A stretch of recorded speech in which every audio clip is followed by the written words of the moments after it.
All right, what is up, people of YouTube? I wasn't gonna do a video on this car today, but I decided why not? We got some things to do. I hadn't tuned the car on the channel in a while, so let's just get to it. So I'll show you what I got. Got my friend Hooman's car here, 370Z. He does Formula D Prospec in the car. Been tuning for Hooman for, I don't know, some years now. I actually did season of Prospec with him as a spotter as well. So, but we've got a LS with a turbo setup on it. It's a 6.2 in there, and it's really similar setup to what he's had for the past 4 or 5 years, but we decided to go ahead and retune it because he did a different turbo, new engine with like similar specs and all, but you know, different turbo. So just it's needed just kind of, you know, I guess a little bit of a touch up. You know, you kind of touch it up at the track over the season or whatever, but there's been a lot of changes, like small changes on the car over time. So I think it's a good idea if you compete with a car to at least get it on the dyno once a year, just to kind of get some checkovers in a controlled environment. So that's what we're going to do today. But we got a few little things to look at on it. So yeah, one step that you don't ever want to skip when you got a new engine on a standalone ECU, you want to check that trigger offset. It's a great idea to always check that. On LSs, a lot of times you get away with it because like there's not a lot of things that can move. It's not a timing belt, things like that. But I always think it's a good idea to check it. So we are going to go through the process of checking trigger offset, because so many people with LSs are always saying like, well, I don't have a timing pointer on the engine, so how do I check it? Today, you're going to learn how. So this car does have an aftermarket balancer on it. So that's kind of nice because it does have some numbers on the balancer that we can go by.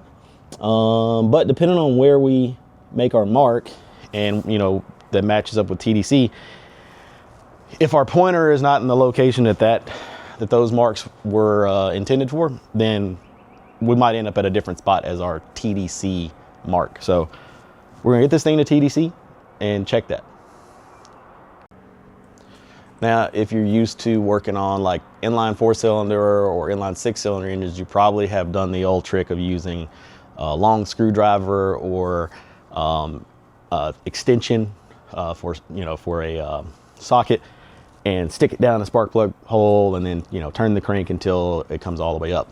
Well, on a pushrod V8, the spark plugs go in from the side, so it's not quite as simple to check. And that's why you have tools like this one. So this thing will screw in. You can see the threads there for spark plug.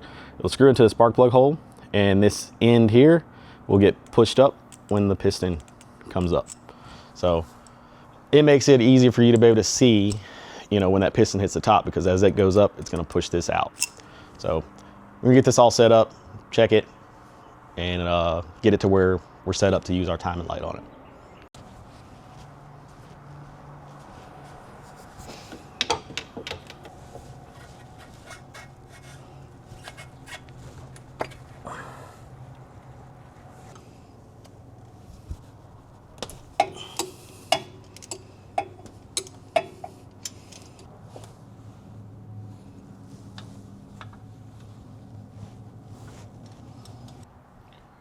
All right, so we got our TDC indicator installed now. So the next step is we need to find TDC. So we're going to turn the crank and find TDC. Normally it's easier to do this if you pull all the spark plugs. I'm going to see if I can do it without pulling all the spark plugs out of this one. It's not crazy high compression, so I think we'll be okay. So I'm going to do that.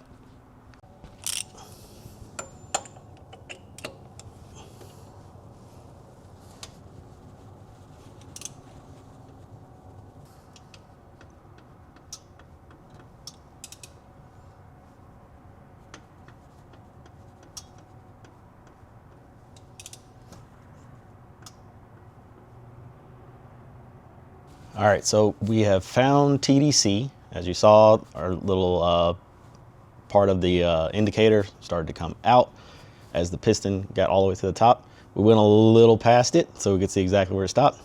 Went back, and then back to our stopping point. So now we know we're at TDC, so we can make a pointer.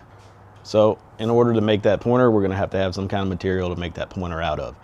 You could use anything you like. It just needs to be something that will hold shape once you've installed it. So what I'm gonna use today is just some baling wire. It's pretty easy to bend up, it's easy to cut, and it will hold its position pretty well. A lot of times people use welding rod as well. So just kind of depends on what you have around. And to attach it to the engine, on this one, we're just gonna pull one of these front cover bolts out, and we'll wrap the baling wire around that, and then have it come forward into meet our TDC point. I've got the timing pointer on, and I've marked a spot on there with this is just like a grease pen. I normally use like a silver Sharpie, but I couldn't find my silver Sharpie. Just the main thing is you just want to have something of a light color that's easy to see. Even though this one has numbers on it, this engine is not going to really run well at 0 degrees. So a TDC mark is cool and all, but you kind of need one a little bit further. So since this one has marks for other timing values, I put an extra mark at 20 degrees. Just a little yellow mark there. And then we've got our timing pointer bent up, and it is marking TDC, depending on the angle you're looking at it. So if you're looking at it from a different angle that I'm seeing, but like here, TDC is marked. That should hold well, and we'll be ready to check timing.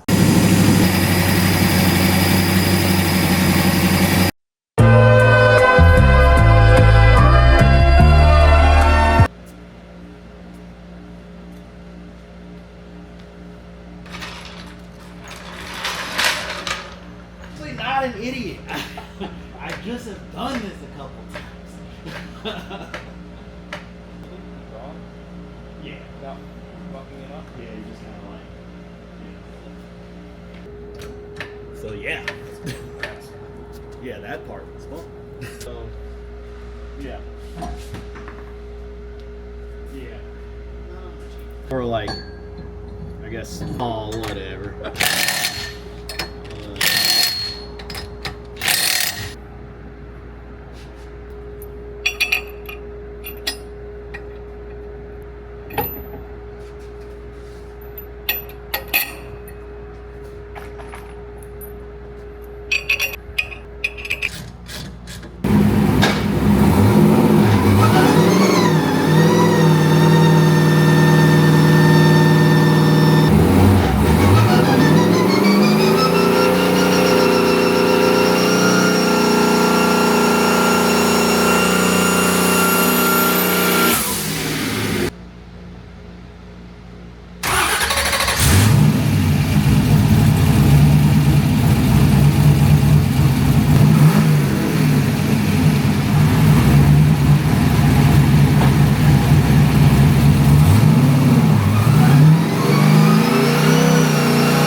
First pull done.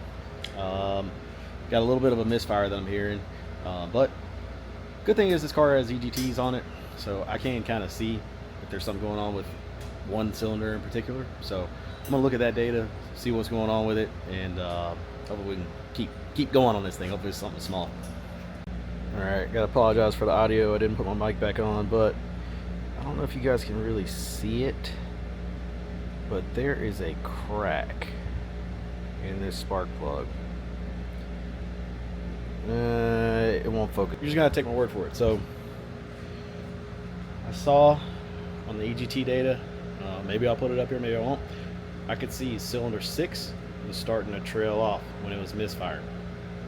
Well, I pulled the spark plug for cylinder 6 and there is a crack in it. So that probably happened when the manifolds were getting installed, or who knows what. Or sometimes even if you use certain types of sockets, they'll get kind of sideways on the plug, and when you tighten it, it'll crack the plug. So that's good. I think I have some more of these laying around, so I will probably just pop one in and then continue on.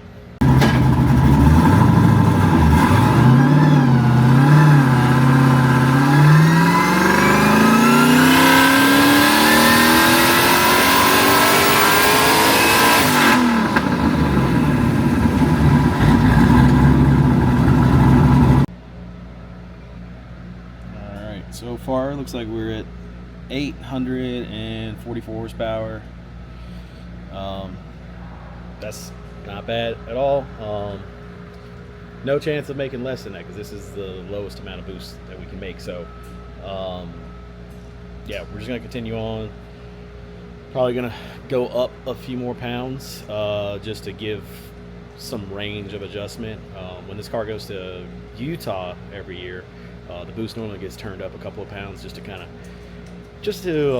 I guess, like, you know, give a little bit more power to deal with the extra elevation there. So usually everybody says their car feels a little bit slower, so we give it a couple more pounds there just to kind of get it back to what it would be down here at sea level. So I'm gonna turn it up a little bit and see what it does.